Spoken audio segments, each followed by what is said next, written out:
I keep having to come back and make these vlogs for you guys. I know all my Walking Dead fans are like, oh, just get it over with.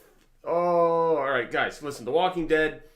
Once football is done, The Walking Dead comes back the next week. So for any Walking Dead fans who are so tired of not only the Patriots, but of football, you can be comfortable with the knowledge that I'll be coming back. I'm actually, right after this video, I'm making a Walking Dead vlog. So there you go. I try to pair them off because my fans seem to be happy about that. But I got to talk about this game, man. My predictions, first of all, my predictions came true. I predicted that it was going to be a 2-seed upset, and it was.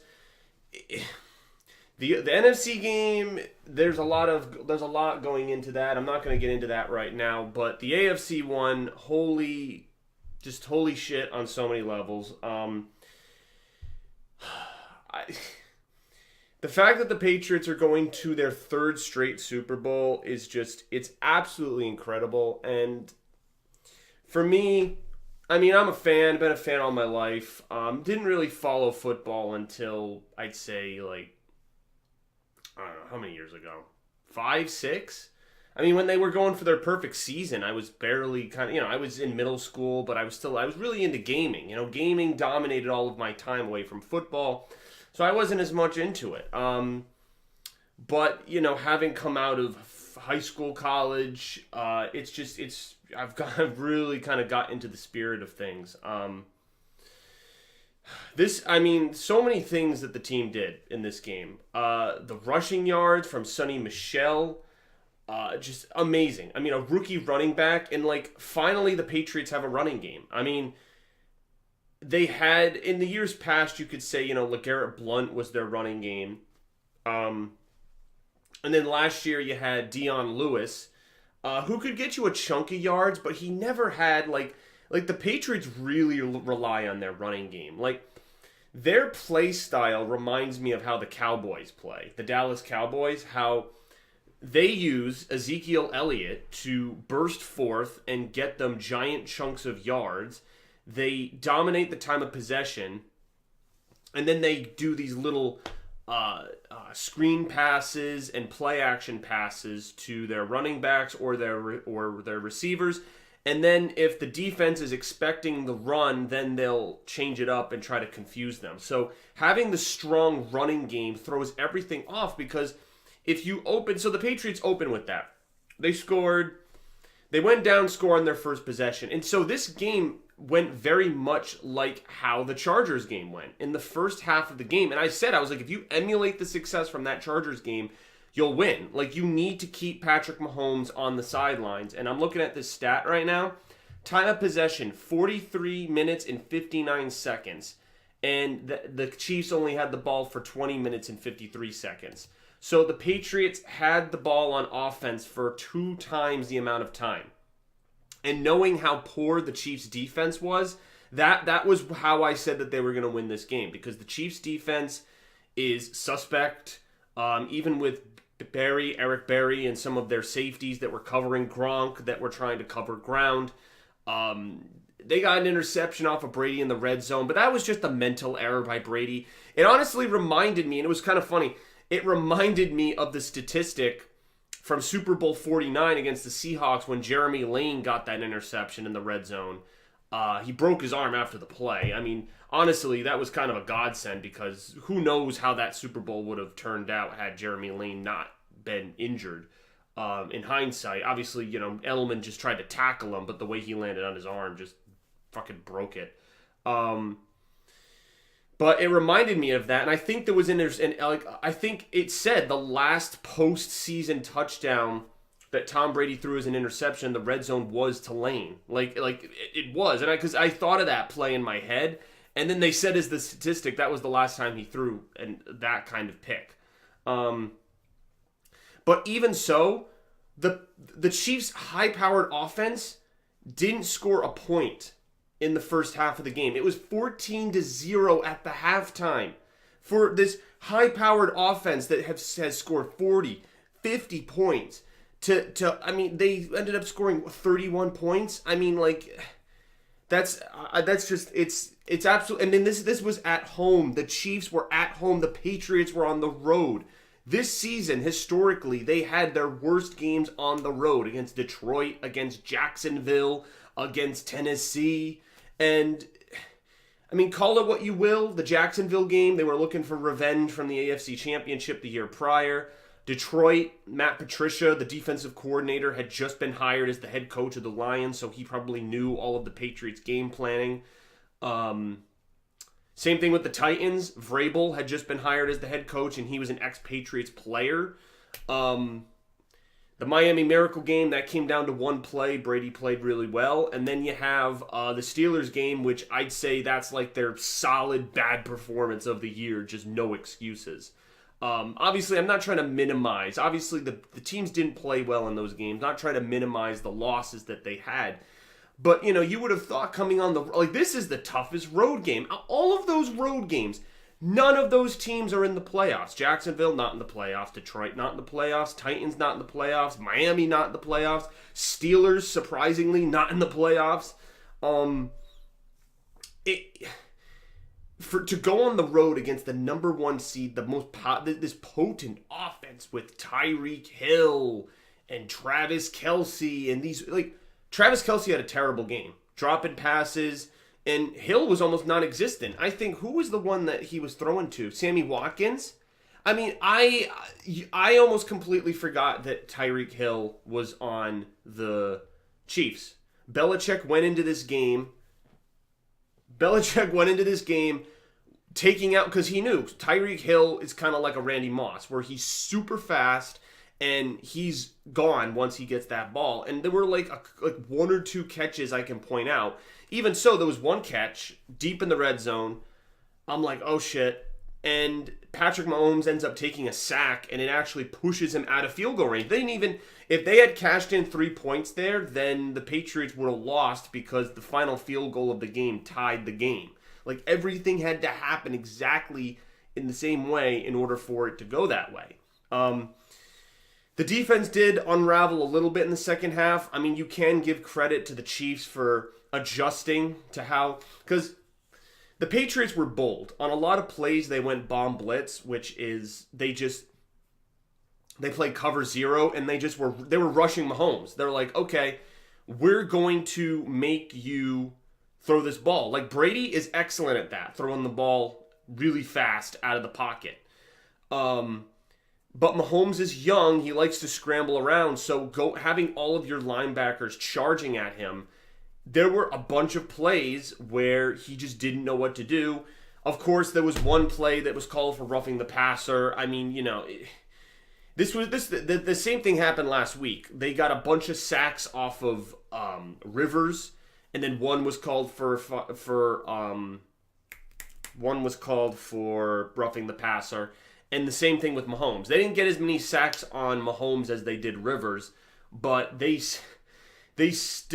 pressured him. They pressured him. There was one play, and I got to give it up to Mahomes. There was this one play. I was like, how the heck did he do this? There is no offensive lineman covered him. Adrian Claiborne is charging towards Mahomes. There is no human being between Mahomes and Claiborne. Claiborne is going to get home. And Mahomes does one of those, you know, baseball, football throws where he just kind of like sides arms it, and it goes right to his receiver. I'm like, I can't even be mad at the defense. Like, he just made like an unbelievable throw. He doesn't make that throw. It's incomplete. It's intercepted. Maybe Claiborne gets it. You know, some quarterbacks would just hold on to the ball and then Claiborne sacks him. I just couldn't. I was like, how? How the heck do you I mean, again, I give Mahomes a lot of credit. I mean, he came out swinging. Abysmal performance in the first half, but I give that credit to the defense. I'm just shocked because they did this to the Chiefs in the first game that they played at Gillette. They held them to 3 field goals in a row, but this time they did way better. They held them to no points in the first half. And really, the Patriots should have came away with 21 points at the half, but Brady threw that interception. I mean, because they got 2 touchdowns, one on their opening drive, and on their second drive, they were right at the goal line. And I don't know if Brady just thought, like, oh, he threw like a back fade to Gronkowski, but it wasn't there. Like, I don't know what he saw on that play. I guess it was just a mental error. But I'm willing to let it go concerning, like, I think it was, 3 or 4 3rd and 10s, 3rd and long conversions. He was just making these laser shots to Julian Edelman, kind of these these slant crossing routes, and just Edelman. It's just like that Chargers game. Edelman's getting open. Even Gronkowski, he was making plays. Like, I was getting flashbacks of the old Gronkowski, and I thought that to myself. I was like, Gronkowski's going to need to make some catches in this game. Like, there's no way he can just play on the offensive line and block to win this game. Like, they need him to catch some balls, and he did. On crucial 3rd downs, it was like a 3rd and 5. Eric Berry's all over him. He gets him off of him, gets the ball. Like everyone was making plays. Everyone balled out in this game. Rex Burkhead got the winning touchdown in overtime. Slater on the special teams calling heads again on the coin toss. I mean, it worked in Super Bowl 51. And it worked again this time. I guess the heads favors the Patriots. I guess the Patriots are going to be the visiting team. They're wearing their white jerseys to Super Bowl 53. So they're going to be the visiting team. So that means that they get to call the coin toss again. I wouldn't be surprised if Slater calls heads. If the game maybe, possibly goes to overtime, he'll probably call heads. We'll see. It's all. I mean, as soon as it was announced that the Rams they chose their like classic colors, their gold and blue, I thought they were going to choose their white uniforms, the uniforms that they wore when they lost to the Patriots in Super Bowl 36. I thought that those were the uniforms that they were going to wear, but I guess they didn't. Let me look up real quick. What uniforms did they wear during Super Bowl? Because they won Super Bowl 34 back when they were in St. Louis. They did use their, white, gold, and blue. Yeah. Okay. So they're trying to... Okay, I see what they're doing here. The Chiefs are probably... Or not the Chiefs. The Rams are saying we want... Like, it's basically like good luck. They're wearing the colors that they won Super Bowl 34 with against the Titans. That was the 1 yard short game history. But, I mean... Whatever. I mean, the Patriots have won in white before. White was the color that they won against the Rams the first time. So, not sure you... Honestly, you probably should have... No, actually... What color? No, they won in blue. Sorry, they did. They wore in there... They won in blue. The blue uniform, the home uniform, they won. Against the Rams, so whatever. It doesn't come down to jersey color. I mean, the Patriots had been undefeated in white up until last year. They had won every game that they wore a white uniform. They had won the Super Bowl, except for last year against Nick Foles. So, I mean, go figure. But yeah, man, this was a great game. I know there were some controversial calls, like. One of the Chiefs' defensive guys was offsides, and then Brady threw an interception, but the offsides negated it. In my mind, I mean, Brady says that he didn't see the flag, but like the flag was thrown as soon as Brady snapped the ball. The flag was thrown. It's not like the referee saw the interception and then threw the flag. They threw the flag before the interception happened. So it's because people were crying foul on that. Obviously, it was a lucky break. I'll give it. Like, it was a lucky break that happened. But in my mind, I have to imagine Brady saw the flag because, like, it was thrown before the play. He had a lot of time. He threw it. It hit Gronk off the hands. I mean, there were 2 plays where that happened. One of them did lead to an interception. One of them knocked off of Julian Edelman's hands, and it turned into an interception. That was right before that punt that like almost touched his hands. It like matrixed past his hands.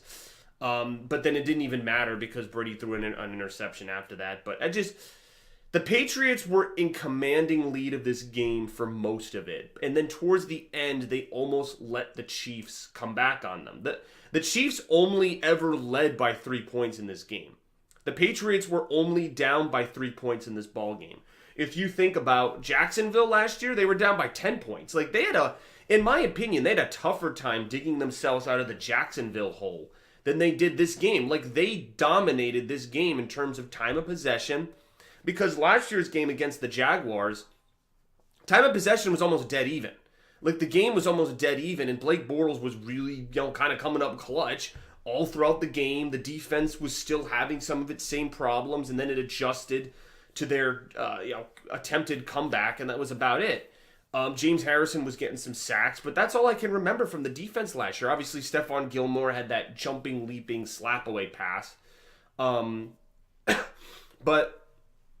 I mean, I think of the defensive effort in this game. The sacks, the pressure they got on Mahomes, the fact that they didn't, the Chiefs didn't know what to do. They didn't know how to adjust. And but between the running game, it's just, like, when you wear a defense, I mean, Brady is excellent at doing this. It's the same thing that happened in this Super Bowl 51. They kept the Falcons defense on the field for, like, unbelievable stretches of time and just tired them out. And against the Rams, I mean, I'm not going to talk about the Super Bowl matchup right now, but I'm just thinking to myself, like, if they can do the same thing against the Rams, I mean, in my opinion, the Chiefs are better than the Rams. So the Patriots, like, already won against the better team. Because last year, I mean, I will say their road to the Super Bowl was a little easy. I mean, the Titans were awful. The Jaguars, their defense was really all to talk about. Yeah, you had Blake Bortles and Fournette, but look at where Blake Bortles is now. So, I don't know if they were prepared necessarily, despite Brady's offensive performance. The defense, especially in that Super Bowl, was not prepared for the offensive schemes that the Eagles gave them. And I'm looking at that game. What were the things that undid them? The running backs, LeGarrette Blount and Jay Ajayi, and then having an unbelievable tight end, almost like a Gronkowski and Zach Ertz, where you're basically able to get chunk yardage and then toss to your tight end or your other receiver playmakers to get those passes. Now, Foles had some experience. I mean, he had been in the league for a bit as a backup. Jared Goff hasn't been in the league for that long. He's only been in the league as a rookie QB for a few years. Like, he's a pretty young quarterback. And he's made some mistakes in games down the stretch. I mean, they looked like an undefeated, invincible team. The Saints hung some on them. The Bears definitely did. The Rams didn't play well in the cold. That won't be a factor in an indoor stadium.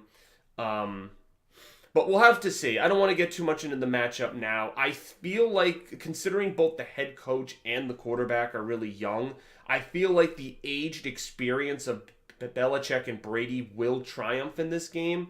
I mean, that's for me. Because last year you had a coach like Doug Peterson who was very bold, went for it on 4th down, 4th and goal, 4th and 1, kept going for 2-point conversions. I mean, he pulled out everything in the playbook to get that team the win. And the Patriots almost beat them. So I feel like, I know, thinking about the Rams, I mean, they do have the punter that can also throw, so I imagine on some punts they might fake punts. They did that to the Saints last week in the AFC Championship. They faked the punt. So we'll have to see, but I keep getting off track. AFC Championship. Amazing. Incredible. I love the underdog mentality. I think that's one thing I want to say. The underdog mentality of this team. I love the mentality of this team going in. I will say this. Last year, I did feel like there was a little bit of cockiness from the Patriots. All right, I will say that. I felt like there was a little bit of cockiness from especially Brady. If you remember, he had his Tom versus Time web series that was coming out. And they had just won the Super Bowl, the greatest comeback in the history of the Super Bowl. They were the defending champs. They went 13-3. They had some lucky breaks, against the Steelers, the Jesse James non-catch. They had fairly easy games, other than Jacksonville, I'd say. Their divisional match was garbage. And even Jacksonville, like, they had that at home. Like, most people gave them the edge. I feel like the Patriots went into that Eagles game. There was some drama because Malcolm Butler got benched and there was division in the defense. Like there was division from before the game even started. I remember looking at the sideline with Malcolm Butler crying because he knew he wasn't going to play one snap of the ball game. And they put in Eric Rowe, who got burned on a million plays. So I feel like there was division and chaos in the defense before, like, and it translated on the field. And I felt like I really did feel that. Not to mention, as good as James Harrison is, he had just been acquired to replace Dante Hightower, who was injured. And you didn't have a defense that was really all together, just in my opinion. I feel like, new additions to the defense. You got Adrian Claiborne, Trey Flowers, Dante Hightower is back. J.C. Jackson, I mean, he's hit or miss. He's a rookie. He was getting some penalties on him in the AFC Championship game, getting burnt a little bit. It'll be interesting to see who Belichick has him cover. Either Brandon Cooks, Woods. At least Brandon Cooks, he was on the Patriots last year, so that's helpful. They could say, like, hey, we know this guy is a deep threat. So I don't know. I feel like the defense is better than last year, but to get back to my point, the mentality of this team is better than last year. Last year, I mean, you knew what Tom Brady wanted to do. When he won Super Bowl 52, he wanted to have his Tom versus time be him with the Lombardi trophy, like, hey guys, I'm 40 years old, but I still got it. He wanted it to kind of be like a bragging video, like, in your face, I'm 40 and I won back-to-back Super Bowls. The narrative of Tom versus time, that final episode, was basically a 180. It was basically like a learning moment. Like, guys, I don't always win. And I think, like he says in the video, I think it gave him some perspective. It gave him a chance to pause. His kids were crying. I mean, when he lost that second Super Bowl to the Giants, his kids weren't even really, they were young, weren't even really, they weren't cognitive of the fact that his dad was in a Super Bowl. Like, all of the Super Bowls, the Seahawks and Falcons Super Bowl, he won those. So all they were used to was his dad winning the Super Bowl. So when they lost last year, it was like, whoa, like, we're not used to this. And I think it was a life moment for him. I think, and he went on that tour, he went on the streak of tours, all those talk shows, Colbert, Good Morning America, and I think he had to get it out of his system. And I'm just glad, like, even though they went 11-5, that's 2 games worse than what they went last year. And I think their team is better than it was last year. I think that's crazy to say, but mentally, I think that their team is, like, this is an underdog. Like, you saw Julian Edelman selling shirts before the Chiefs game, like, bet on us. Like, they were underdogs going into that Chiefs game and they won. I don't know what they're favored in the Super Bowl. It looks like they might be favored by like 1.5 points. Some people had them as underdogs and it flipped. Like, I don't know. Like, right now, no one really knows. Like, it's looking like it's almost like a dead even, but there's a little edge to the Patriots. I mean, give or take.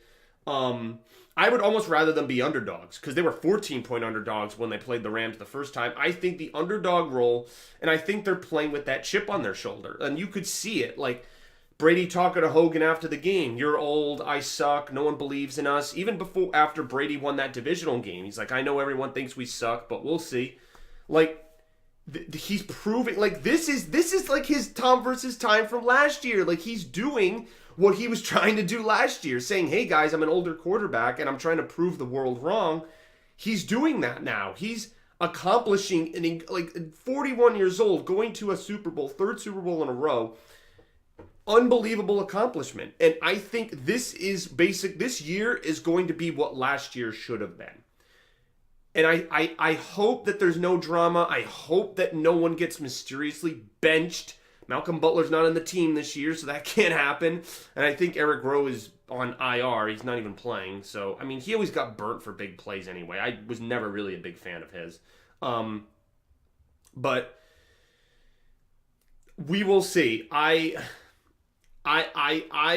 think that this team has a really good chance of winning. And this is a year that I was like, I don't know, like I was like it seems like it's Patrick Mahomes' year, and then all this narrative, just like after that divisional game against the Chargers, this mentality of we're not done yet.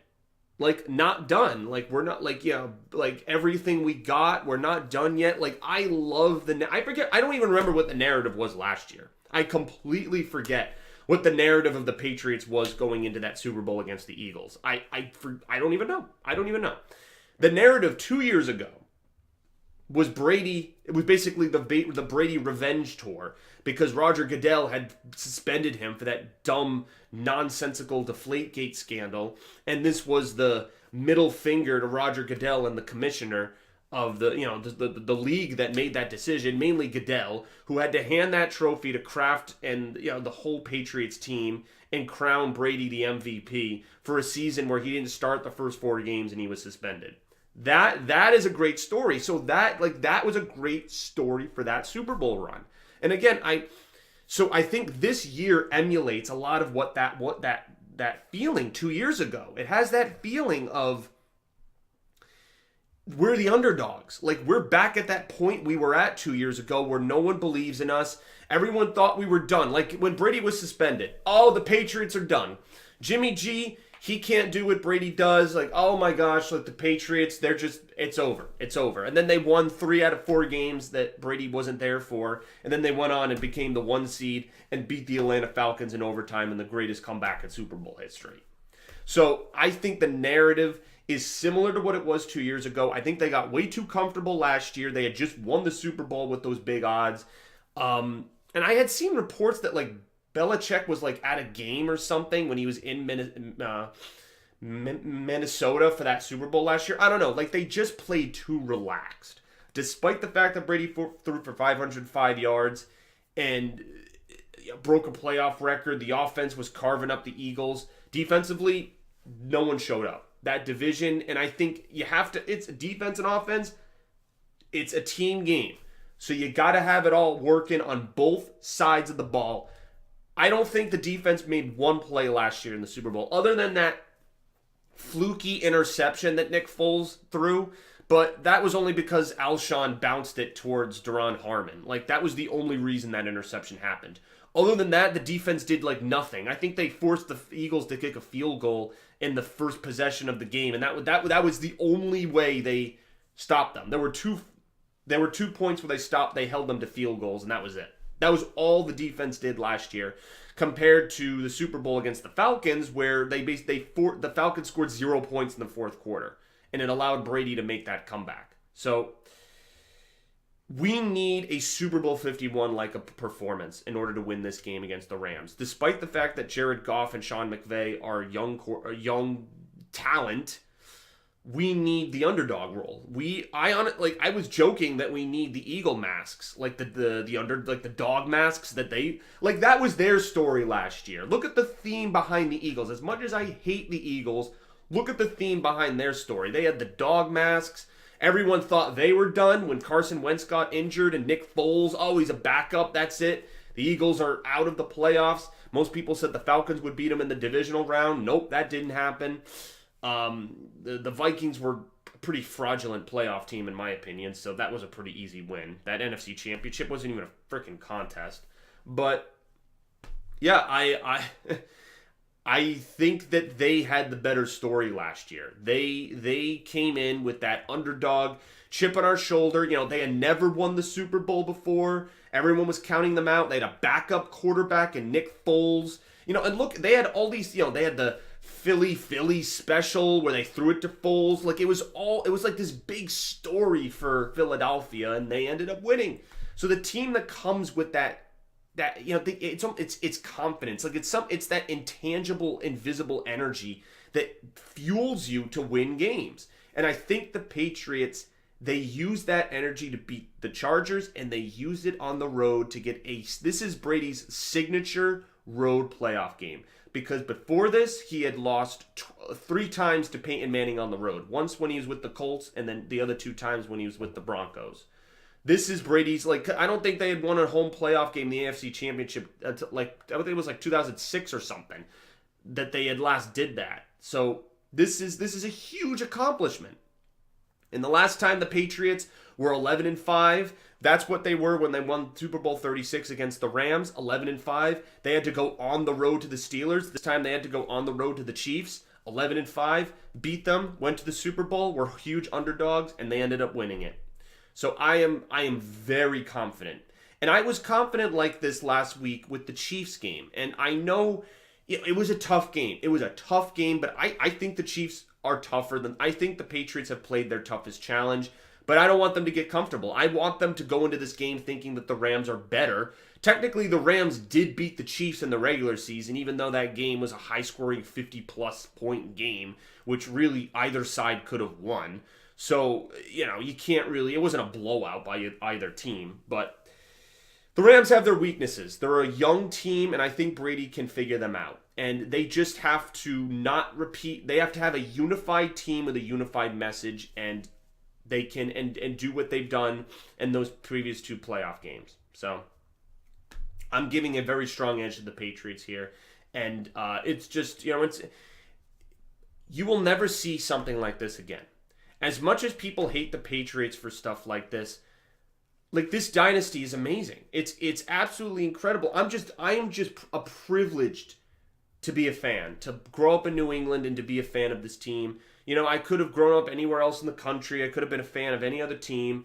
And I'm just privileged, lucky to be a fan of a team that's coached and led by such great leaders with such moral qualities that are so applicable to things that we all do. Mental toughness, physicality. I mean, even if you're not playing a sport, regardless of what it is, job, hobby, girlfriend, you need mental toughness for all of that. And it's really, really impressive and just inspirational to see the mental fortitude that this team has, and it's applicable to anything that we do in our lives. And that's like the main reason that I love watching this team. It transcends football.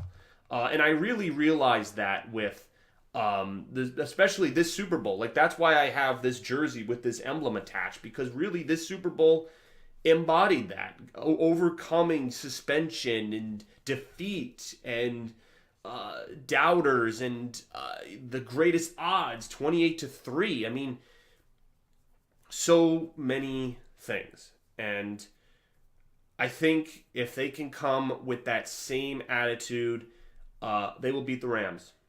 I seriously think that. So, all right. See you guys later. Walking Dead vlog for you guys. For people who, despite everything I just said, might not be fans of football. And I get that. That's fine.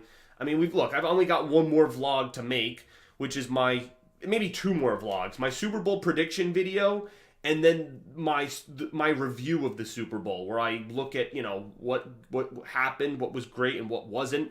And, it'll depend what mood I'm in, depending if the Patriots win. Because, obviously I'm going to be in a much better mood if they win. So, yeah. Here we go, guys. This is going to be cool. And, yeah, let's get it.